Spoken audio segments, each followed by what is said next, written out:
kami dari kelompok 6 akan mewawancarai tentang peranan seorang guru dalam memfasilitasi peserta didik. Perkenalkan, nama saya Nurul Intan. Perkenalkan, nama saya Restu Amelia.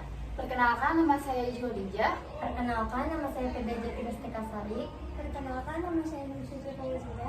Perkenalkan, nama saya Intan Kuniasi. Selamat menyaksikan. Halo teman-teman, di sini saya sudah bersama Kak. Perkenalkan, nama saya Kaira Sari. Saya dari Fakultas Ilmu Keguruan dan Pendidikan, Prodi Bahasa dan Sastra Indonesia semester 4 dari Universitas Reformasi Sarawak. Di sini saya akan mewawancarai Kak Kita. Kak, bagaimana Kakak akan memodifikasi pengajaran Kakak untuk membantu siswa yang kesulitan dengan mata pelajaran atau tingkat pembelajaran? Kalau dari sepengalaman saya mengajar waktu itu, biasanya salah satu cara untuk misalnya kalau ada anak-anak yang kayak kurang paham gitu misalnya, seringnya ada penyesuaian materi lagi, kayak disesuaikan sama anak-anaknya. Biasanya di setiap, kalau saya kan kemarin seringnya materinya tuh kayak di les gitu, tempat bimbel. Nah biasanya kan anak-anaknya itu beda-beda tingkatannya ya, ada yang SD, ada yang SMP gitu. Nah kalau misalnya ada yang merasa kesulitan itu pasti disesuaikan sama tingkatannya gitu. Jadi misalnya yang SD itu dikelompokkan sama teman-temannya yang SD.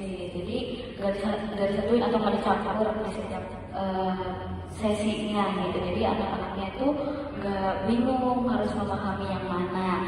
Selain itu juga pastinya harus ada bimbingan lebih kalau seandainya anak itu memang masih belum paham atau dia merasa kesulitan paham tapi misalnya malu karena teman-temannya takut diinjekin atau gimana gitu. Jadinya biasanya dikasih waktu untuk kayak ada sesi les lagi misalnya sama gurunya, kayak gitu sih biasanya ya.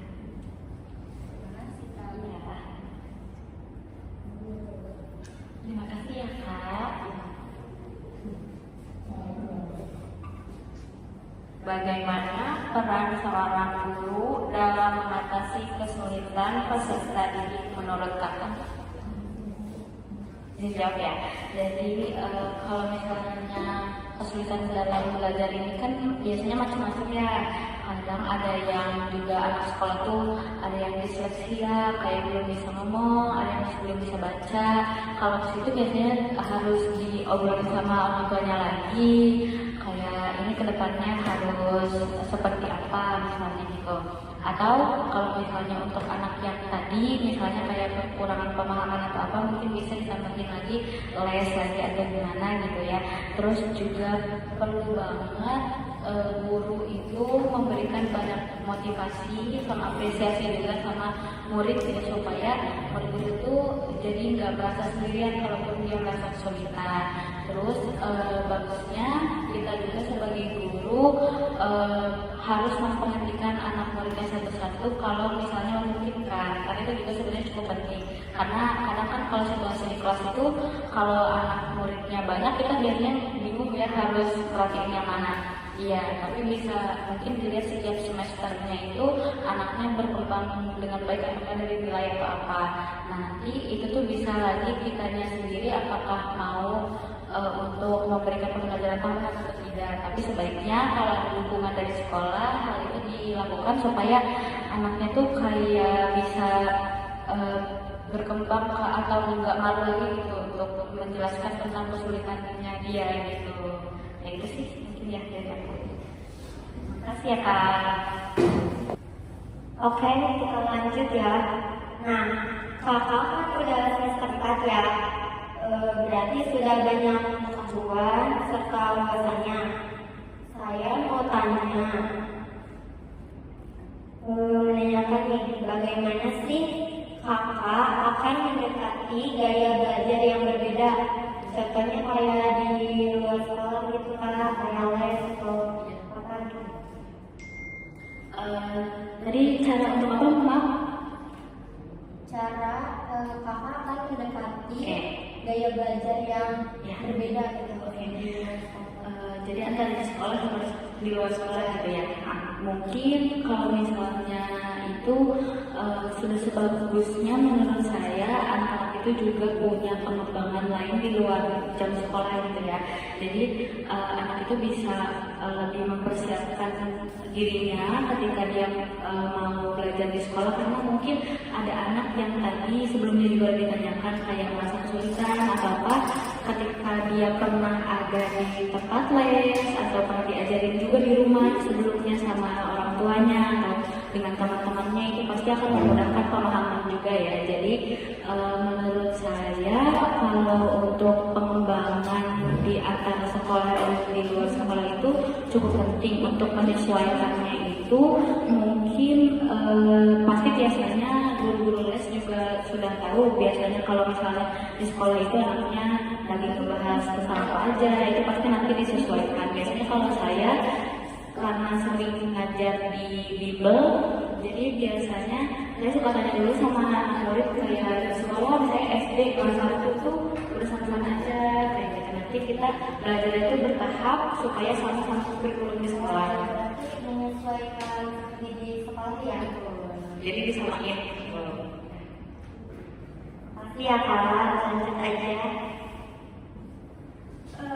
Buat pertanyaan selanjutnya, menurut kakak nih, bagaimana atau cara kakak supaya kelas tuh gak boring, terus bikin anak tuh jadi kayak gak bosan di kelas, jadi belajar tuh pengen di kelas terus gitu. Jawab ya. Jadi kalau menurut saya seseringnya ya, atau dari pengalaman dari saya sendiri ya, kalau misalnya di kelas itu supaya nggak boring, salah satunya kalau sekarang kan udah pasti banyak teknologi ya. Salah satunya anak-anak itu kebanyakan senang banget nonton YouTube.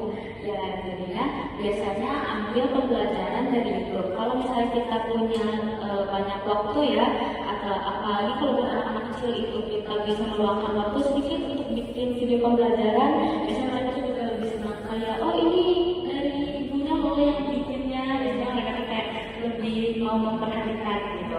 Nah terus selain itu juga biasanya senang banget dikasih hadiah. Kalau misalnya bisa jawab gitu kan ya, kayak nanti dikasih permen, cuma permen aja pasti mereka juga senang gitu. Biasanya itu bikin betah juga di kelas. Selain itu juga dikasih ice breaking, kayak misalnya permainan, game-game kecil. Karena anak-anak kalau apalagi matematika gitu ya, biasanya suka pada takut, tapi jangan dipaksa jawab, yang penting berani buat seru aja gitu. Jadi nanti pasti jadinya betah gitu kayak gitu sih kalau gitu. Masih ada. Oke, kita ya. Kakak kan sebelumnya berpengalaman nih dalam belajar. Kayak pernah nggak sih mendapatkan murid yang sifat bermasalahnya itu konsisten? Dan menurut kakak itu yang mempengaruhi sifat seperti itu faktornya dari apa? Yang saya jawab ya. Jadi kalau dari pengalaman saya waktu pas ngajar itu pernah di SMP atau kalau sebelum itu di tadi ya kayak di Bimbel. Nah dua-duanya tuh pasti ada juga gitu ya anak-anak yang kayak susah dikasih tahu.